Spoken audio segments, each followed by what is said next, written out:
रात में हम जेल के अंदर एक लंबे और मजबूत आदमी को देखते हैं जो बाकी कैदियों के साथ थप्पड़बाजी का मुकाबला कर रहा होता है। देखने में ये आदमी हमें काफी ताकतवर नजर आ रहा था, लेकिन जैसे ही उसके साथ मुकाबला कर रहा मोटा आदमी शिक उसे एक थप्पड़ मारता है, वो चारों खाने चित्त हो जाता है। जिसके बाद शिक खुद को जेल का सबसे ताकतवर कैदी मान लेता है, क्योंकि कोई भी उसकी ताकत देखकर अब उसके साथ मुकाबला करने को तैयार नहीं था। लेकिन तभी अचानक कैदियों की भीड़ के बीच से एक दुबला पतला मासूम चेहरे वाला लड़का ह्युनसू उसके साथ मुकाबला करने के लिए आगे आता है, जिसे देखकर सभी के सभी कैदी उसका मजाक उड़ाने लगते हैं। सबको लग रहा था कि ये बच्चा तो फूंक मारने से ही उड़ जाएगा, लेकिन फिर भी ये मुकाबला करने आ गया। लेकिन ह्युनसू को शिक से जरा भी डर नहीं होता और वो मुकाबले के लिए तैयार होता है। और हाँ, ह्युनसू कोई आम लड़का नहीं है, जिसके बारे में हम आगे जानेंगे। खैर, शिक और ह्युनसू पहले थप्पड़ मारने के लिए स्टोन पेपर सिजर्स खेलते हैं, जिसमें ह्युनसू हार जाता है और पहला थप्पड़ उसी को खाना पड़ता है, जो इतना जोरदार था कि वो पूरी तरह से लड़खड़ा जाता है। लेकिन फिर भी वो अड़ा रहता है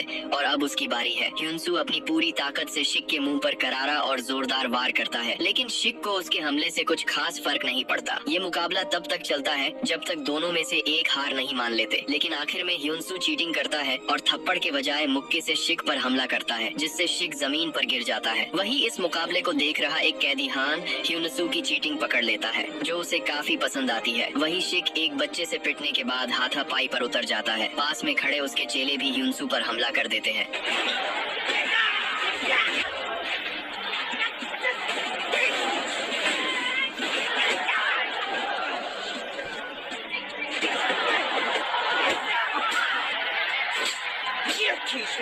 ह्युनसू भी बड़ी चालाकी से उनके साथ अकेले लड़ रहा होता है कि तभी गार्ड वहां आकर उनकी लड़ाई रुकवाते हैं और ह्युनसू को मारपीट करने के लिए काल कोठरी में डाल देते हैं। कुछ देर बाद हान उसके पास आता है और उसे समझाता है कि तुम अभी यहाँ नए हो, इसलिए तुम्हें पंगा नहीं लेना चाहिए, और तुमने जिसे आज पीटा है वो बेहद खतरनाक कैदी है, इसलिए तुम्हें थोड़ा संभल कर रहना चाहिए। जिसके बाद हान वहाँ से चला जाता है। अगली सुबह एक कैदी ह्युनसू से कहता है कि शिक और उसकी गैंग अब दोबारा उससे उलझने की कोशिश नहीं करेंगे, क्योंकि हान ने शिक और उसकी गैंग को वार्न किया है कि वो भूलकर भी या गलती से ह्युनसू पर हमला ना करे। ह्युनसू पूछता है कि हान है कौन। वो कैदी उसे बताता है कि हान इस जेल में नियम बनाता है और वो यहाँ का लीडर है, और असल में इस जेल के कैदी ही नहीं बल्कि बाहर भी लोग उससे डरते हैं, क्योंकि वो एक बहुत बड़े माफिया गैंग का बॉस है। और इस जेल में ये ताकत उसे उसके बाहरी नाम से नहीं बल्कि उन लड़ाइयों से मिली है जो जेलर खुद करवाते हैं, जिसे जीतने वाला यहाँ राज करता है। और हान आज तक एक भी मुकाबला नहीं हारा, इसलिए किसी ने कभी उसके खिलाफ जाने की हिम्मत नहीं की। और वो यहाँ एक कैदी की तरह नहीं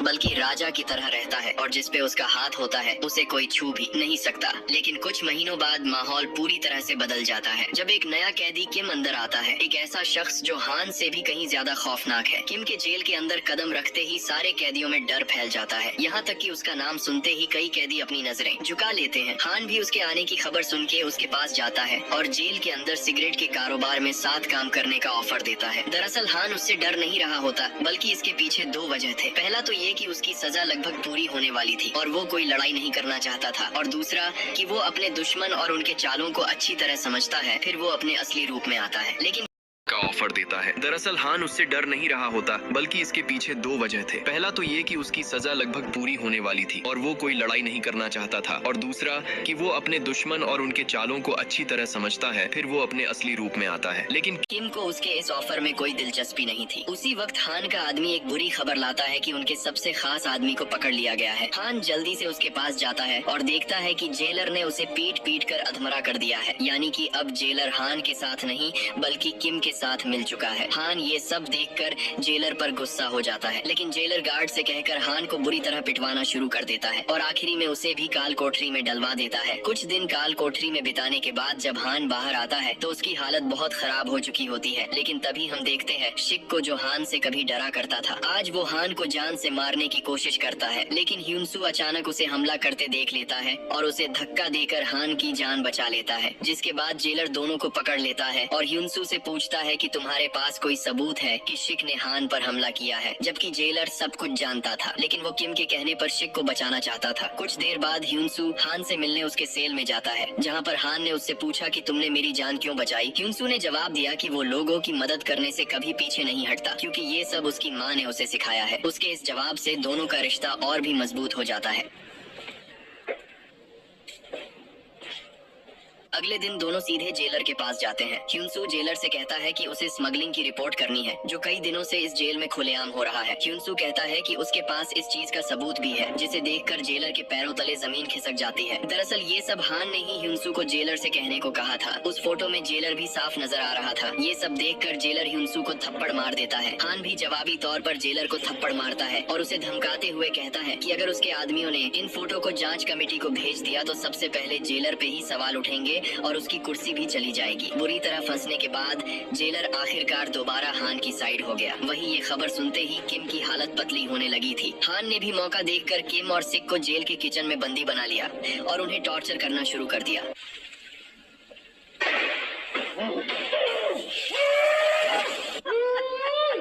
आखिरकार सिक डर के मारे टूट गया और उसने सारा सच उगल दिया। उसने बताया कि इन सब के पीछे मंचोल नाम के एक आदमी का हाथ है जो कि असल में हान का ही बड़ा बॉस है, जिसने उसे रास्ते से हटाने का हुक्म दिया था, जिसके बदले में मंचोल ने उन्हें जेल में होने वाली तस्करी में 1/3 हिस्सेदारी का लालच दिया था। अपने ही लोगों से मिले धोखे को जानने के बाद हान हैरान रह गया और काफी गुस्से में आ गया। वहीं ह्युनसू हान के इस खूंखार रूप को देखकर डर जाता है और खुद को शांत रखने की कोशिश करता है ताकि उसकी असलियत उसके सामने न आ जाए। इसके बाद सीन पीछे जाता है और हमारे सामने एक बहुत बड़ा राज खुलता है। ह्युनसू जिसे हम एक कैदी समझ रहे थे वो असल में एक अंडरकवर ऑफिसर है जिसका मिशन है हान से दोस्ती करना और उसका भरोसा जीतना और उसके गैंग को पकड़वाना, जो कि एक बेहद खतरनाक मिशन है। ह्युनसू की चीफ ऑफिसर जिसका नाम इंसुक है, जो एक बेरहम ऑफिसर थी जो अपने काम को लेकर काफी सीरियस रहती है। साथ ही वो केस सोल्व करने के लिए किसी भी हद तक जा सकती है और उसने ह्युनसू से वादा किया है कि अगर वो इस मिशन में कामयाब रहा तो उसकी बीमार माँ जिन्हें जीने के लिए किडनी की जरूरत है उनके लिए इंसुक किडनी डोनर का इंतजाम करवा देगी। ह्युनसू भी अपनी माँ के लिए इतने खतरनाक मिशन करने के लिए राजी हो जाता है। सीन शिफ्ट होता है जहाँ ह्युनसू ने पूरी तरह से हान का भरोसा जीत लिया था। इसी को इंसुक का फोन आता है जो बताती है कि उसकी माँ के लिए डोनर मिल चुका है। साथ ही वो उसे उसका मिशन याद दिलाती है और उसे पूरा करने को कहती है। कुछ देर बाद हान से मिलने उसके बॉस का भतीजा ब्यूंग आता है जो हान का दोस्त है, जो अपने चाचा से गहरी नफरत करता है क्योंकि उसके चाचा ने उसे एक बार सबके सामने उसे बुरी तरह कूट दिया था जो उसे पसंद नहीं आया। ब्यूंग को पता चल चुका था कि उसका चाचा हान को मारना चाहता है, इसीलिए ब्यूंग अब हान के साथ मिलकर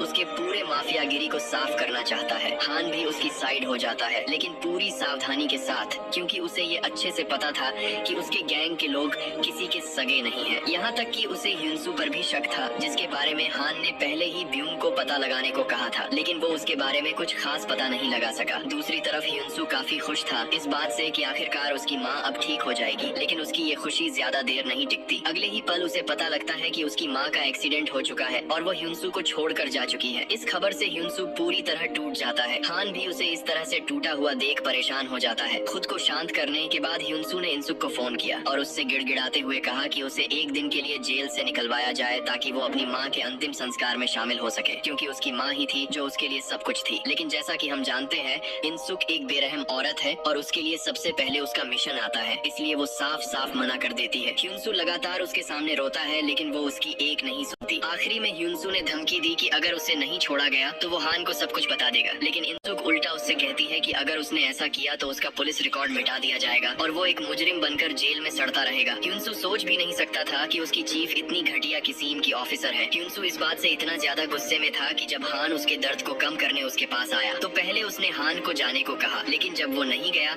तो उसने हान के साथ मारपीट करना चालू कर दिया।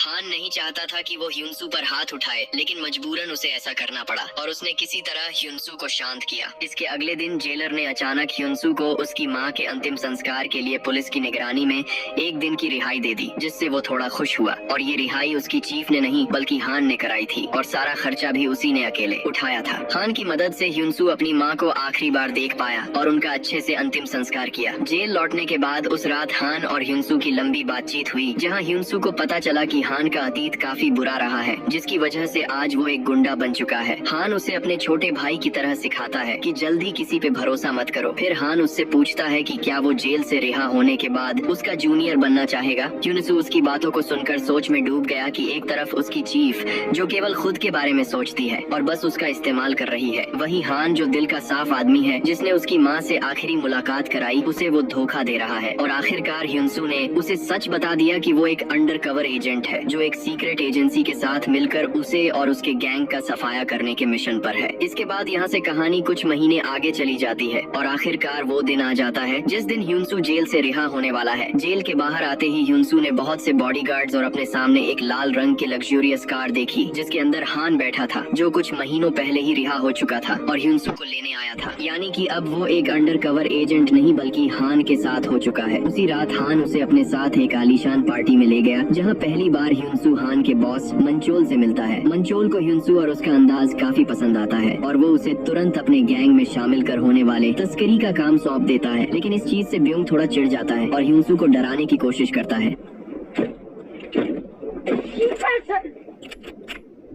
ब्यूंग को बिल्कुल भी अंदाजा नहीं था कि यूनसू उससे डरने के बजाय उसी की बंदूक उसी पे तान देगा और उसके इसी अंदाज की वजह से मंचोल ने तुरंत अपने गैंग में शामिल किया है। खैर हान उसे शांत करता है, लेकिन मंचोल ब्यूंग के इस बर्ताव से गुस्सा हो जाता है और सबके सामने उसे 2-4 रेपड़ दे देता है। लेकिन अगले दिन मंचोल ब्यूंग को बुलाता है और उससे कहता है कि वो उसकी जगह कभी नहीं छिनेगा, लेकिन इसके लिए उसे अगले डील के बाद हान को खत्म करना होगा। मंचोल को लग रहा था कि हान उसे अपने बॉस की तरह नहीं देखता, बल्कि वो खुद को गैंग का बॉस मानता है और आने वाले दिनों में हान ही उसे खत्म ना कर दे, इससे पहले वो उसे रास्ते से हटाना चाहता है। मंचोल उसे समझाता है कि सामान को चेक पोस्ट से निकालने के लिए उन्हें चोई नाम के एक गुंडे का स्टैंप चाहिए, जो एक कमीना इंसान है। इसके बाद ब्यूंग, हान और यूनसू चोई के ठिकाने पर पहुंचते हैं उससे स्टैंप लेने के लिए। इस तरफ पुलिस भी उनकी हर हरकत पर नजर रख रही थी, क्योंकि यूनसू अभी भी इनसुक के संपर्क में था, यानी कि अभी भी वो अपने मिशन पर है और हान से उसकी दोस्ती केवल एक नाटक है और उसके घड़ी में ट्रैकिंग डिवाइस लगा था। अंदर यूनसू चोई से स्टैंप खरीदने की कोशिश कर रहा था, लेकिन चोई उसे स्टैंप देने से मना कर देता है, जिसके बाद यूनसू ने गुस्से में चोई के एक हाथ में चाकू घुसा दिया। फिर क्या चोई के गुंडे उस पे टूट पड़े और उनके बीच लड़ाई शुरू हो गई। बाहर इंतजार कर रहे ब्यूंग और हान को एहसास हुआ कि कोई पुलिस को खबर दे रहा है, लेकिन इससे पहले वो वहाँ से निकल पाते तभी चोई के ढेर सारे गुंडे वहाँ पहुँच जाते हैं। हान भी अपने आदमियों के साथ उन पे हमला कर देता है।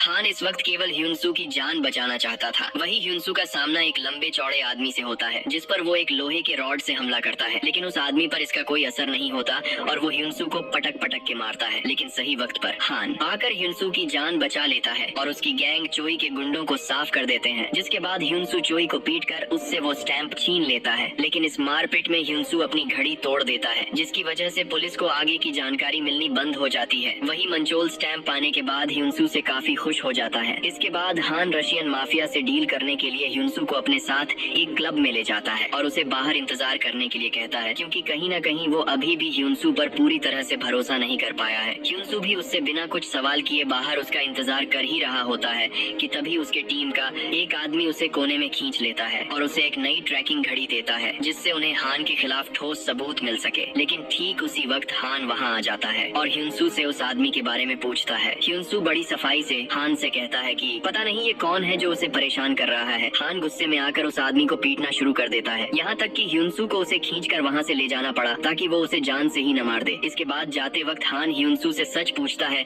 कि आखिर वो आदमी था कौन। ह्यूनसू ईमानदारी से बता देता है कि वो एक जासूस था जो उसे नई ट्रैकिंग घड़ी देने आया था। ये सुनते ही हान उसे दबोच लेता है और उसकी तलाशी लेने लगता है कि कहीं अभी भी ह्यूनसू पुलिस के साथ मिलकर उसे धोखा तो नहीं दे रहा है। लेकिन ह्यूनसू के पास से उसे कोई भी ट्रैकिंग डिवाइस नहीं मिलती। इसके बाद हान ह्यूनसू को एक सुनसान जगह ले आता है, उससे माफी मांगता है और उसके साथ अपना दर्द बयां करता है। हान कहता है कि उसे अपने पूरी जिंदगी में कुछ मिला है तो वो है अपनों से धोखे, यहाँ तक कि वो जिस शख्स के लिए 20 साल से काम कर रहा है वो भी उसे मारना चाहता है और इसी की वजह से जल्दी किसी पर यकीन करना उसके लिए बहुत मुश्किल है। ह्यूनसू हान की बातों से एक बार फिर इमोशनल हो गया और फिर से अपना इरादा बदल लिया और हान से कहा कि वो उस पर यकीन करे, वो आगे हान को कभी धोखा नहीं देगा और उस भरोसा जीत के दिखाएगा। लेकिन असली खेल तो अब शुरू होने होने वाला था। तस्करी से ठीक 2 दिन पहले ब्यूंग ने अचानक हान से एक सवाल, ह्युनसू की माँ का एक्सीडेंट करा दिया, जिससे ह्युनसू कमजोर पड़ गया, जिसका फायदा उठाकर हान ने उसकी मदद की और उसका भरोसा जीत लिया। जिसके बाद ह्युनसू ने खुद अपनी असलियत उसे बता दी, जबकि हान ने उसे अब तक इसलिए नहीं मारा क्योंकि ह्युनसू एक ईमानदार और अच्छे दिल वाला लड़का है, जिसकी वजह से हान ने उसे अपना राइट हैंड बना लिया है, जिस पर वो थोड़ा बहुत भरोसा तो करता ही है। इस तरफ हम ह्युनसू को देखते हैं जो अपनी माँ की कब्र पर गया था और अचानक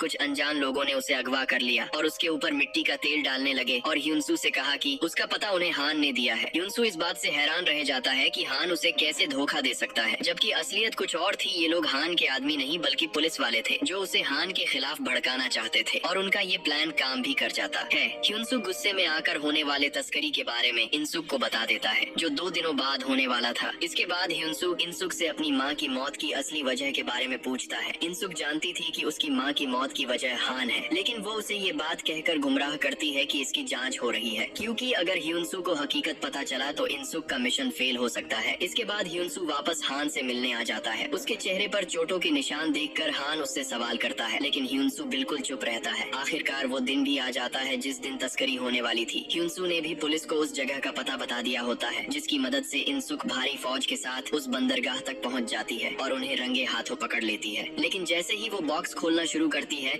उसे बॉक्स में ड्रग्स की जगह कुछ और मिलता है।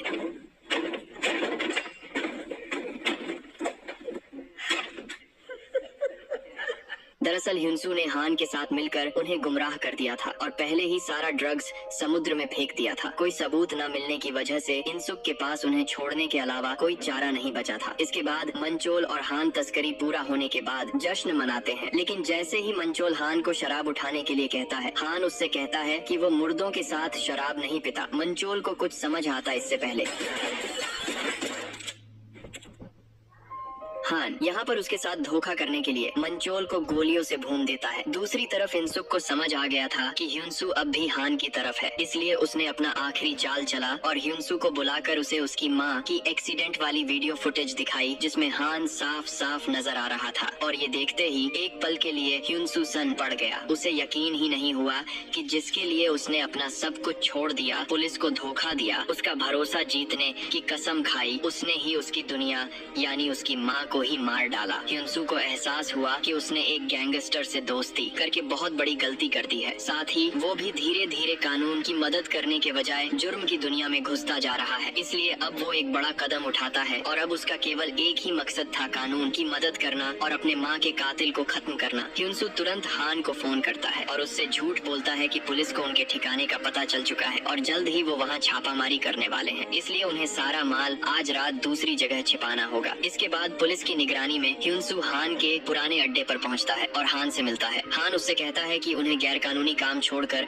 एक नई जिंदगी की शुरुआत करनी चाहिए, जिस पर ह्युनसू उससे कहता है कि तुम केवल लोगों को मारना जानते हो, जैसे कि तुमने मेरी माँ को मार डाला। ये सुनते ही हान समझ जाता है कि पुलिस उसके साथ है और वो ह्युनसू पर बंदूक तान देता है। लेकिन ह्युनसू जानता था कि वो उसे नहीं मारने वाला, क्योंकि उसे यहाँ से भागने के लिए ह्युनसू को मोहरा बनाना होगा। तभी अचानक पुलिस अंदर घुस आती है, लेकिन उन्हें वहाँ केवल ह्युनसू दिखाई देता है। तभी पीछे से हान छिपकर उन पुलिस वालों को गोली मार देता है, लेकिन एक पुलिस वाला ह्युनसू को मोहरा बना लेता है और उसका गला दबाने लगता है और हान को बाहर आने के लिए कहता है। ह्युनसू को मुश्किल में देख हान से रहा नहीं गया और वो तुरंत बाहर आकर उस पुलिस वाले को मार देता है। यहाँ हान चाहता तो ह्युनसू को भी मार सकता था, लेकिन उसने ऐसा नहीं किया और चुपचाप वहाँ से निकल गया। लेकिन रास्ते में इनसुक मौका देखकर हान को अपनी गाड़ी से कुचल देती है और उसके जेब में सबूत के तौर पर ड्रग्स ढूंढने की कोशिश करती है। लेकिन जब हान के जेब से कोई सबूत नहीं मिलता तो वो उसकी कार को चेक करने लगती है। तभी ह्युनसू वहाँ आकर इनसुक को गोली मार देता है, क्योंकि कहीं ना कहीं वो भी उसकी माँ की मौत की जिम्मेदार थी। इसके बाद ह्युनसू हान के पास आता है